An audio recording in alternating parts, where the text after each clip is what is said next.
আজকের এই সেমিনারে আমাদের মাঝে প্রধান অতিথি হিসেবে উপস্থিত আছেন বাংলাদেশ। ফিটনেস হচ্ছে স্বাস্থ্যকর এবং শক্তিশালী থাকার একটা অবস্থা।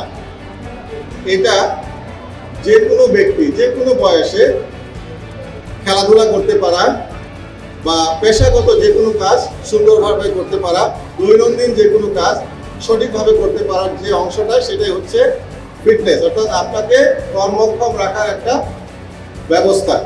আশা করিনি, তারপর আমার নিজের জেদ দিয়ে নিজের অভিজ্ঞতা দিয়ে আর কি অনেক বেশি শিখতে পেরেছি। 2021 সাল থেকে আমার শুরু হয়েছে। প্রথমত আমি খেলা শুরু করছি 2016 সাল থেকে, ছোটো থাকাতেই খেলা শুরু করছি।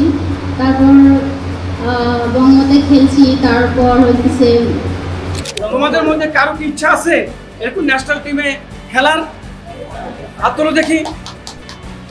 কিসের কি প্লেয়ার হতে চাও বলো, কি প্লেয়ার হতে চাও? ফুটবল? ওকে, আর কে হতে চায়?